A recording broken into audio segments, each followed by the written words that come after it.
It is estimated there are tens of millions of stray cats roaming the streets of the United States.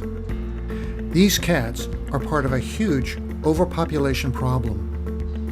And for decades, to control this rapidly breeding population, the method of choice was to capture and kill these cats by the millions. This costly and ineffective method failed to reduce the number of cats overall. Given that most of these animals were feral and unsocialized, adoption prospects were limited. The difference between a stray cat and a feral cat is a wild cat.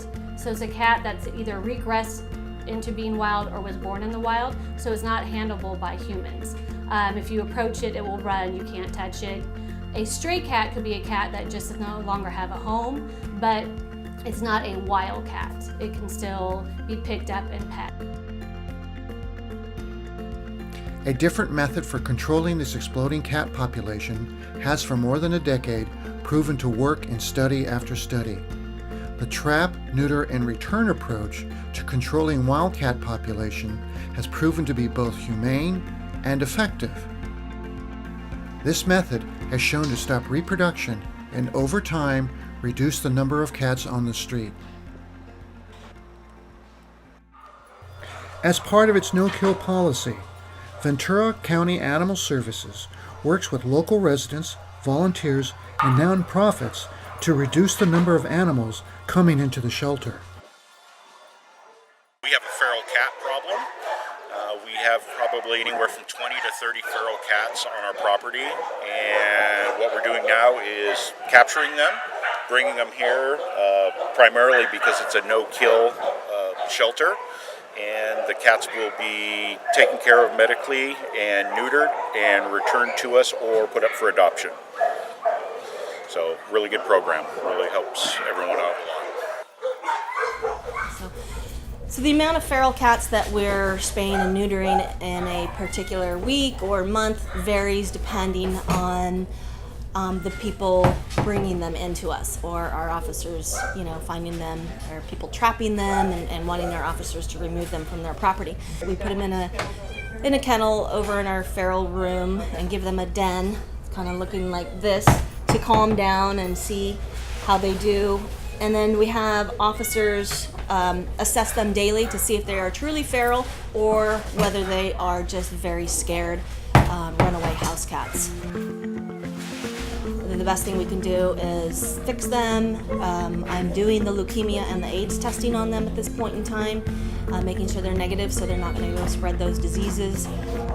The vaccines that we give them are the common cat upper respiratory vaccinations, and then we also give them rabies. So we'll bring them over here in these boxes, and they're quiet, they're feral den so that they can stay nice and calm. We use this to kind of squeeze them in the back. This top portion comes off, and this squeezes them in the back, and it has holes in here so we can inject the medication or the anesthetic drugs in the muscle.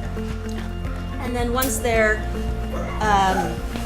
sedated enough, if it's a male, I don't use anesthetic gases, but if it's a male, we draw blood for leukemia and AIDS testing, and then we start prepping the surgical site. We scrub them up, and then we proceed with the neuter. If it's a female, I do put them on an anesthetic gas because it's a little bit longer procedure, and then we get ready to perform the ovarian hysterectomy. After that's done, if they have tapeworms, I go ahead and give them medication to get rid of their tapeworms, and give them a reversal agent, and then they wake up. I like to keep them overnight just to make sure we don't have any complications with the females and make sure they're fully recovered and all the anesthetic is out of their system, so that if they do encounter some danger when we release them, they are awake enough to escape that danger. So our Simi Valley Spay and Neuter Clinic does work closely with Ventura County Animal Services. We offer a free spay and neuter of feral cats that come into their facility. Then we return them back to the shelter so then they can re-release them or have them re-released. And whenever they are kind of overbooked or have too many animals for spay neuter, we try and fit them into our facility and help them with the spay neuter program. How we catch the kitties is food motivation. So we put the food in the trap, and then the kitties go in, they step on a pressure plate, and the door automatically shuts behind them. And we always cover our traps. That settles the kitties down. And after a couple of seconds, they actually just think they're hiding and they're calm. Then I take them home with me, and the next morning I travel to the spay-neuter clinic, and all the kitties are spayed and neutered. If we trap a feral cat and it has a litter of kittens, if the kittens are young enough, then those kittens can be socialized and adopted. But an adult cat that is a feral is very difficult to adopt out. They're never going to be very friendly with an owner, and people get frustrated. So most of the time when we trap feral cats will have to go back to the environment that they know and are comfortable in.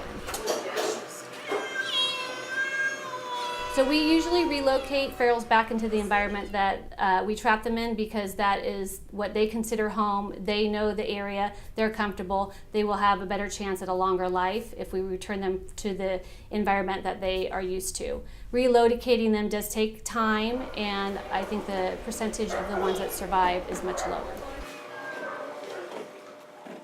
We return the feral cats after they're spayed and neutered to the trapping location.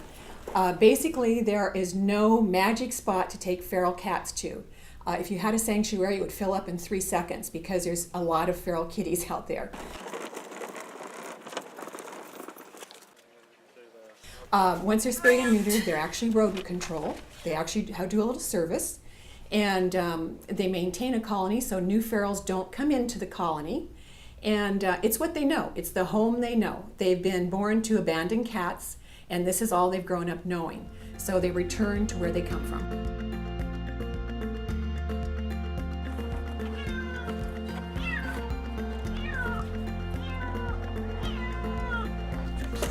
I think the first thing that a resident can do to help with the feral cat problem, if they no longer want the cat, not just to release outside or go dump it, because that's how a feral colony starts, is by somebody just leaving a cat outside unaltered. They move away or don't care for the animal anymore, and then the animal has to go find somewhere else to live, has a litter of kittens, and now those kittens are now feral cats. If you're going to have an outdoor cat, please be very responsible and make sure that it's indoor at night, that you're feeding it and taking good care of it.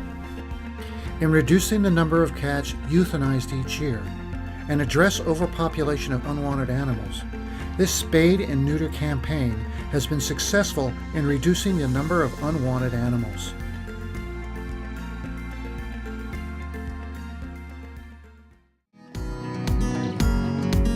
For more information on Ventura County Animal Services and to view additional episodes of Shelter Life, visit www.vcas.us/shelterlife.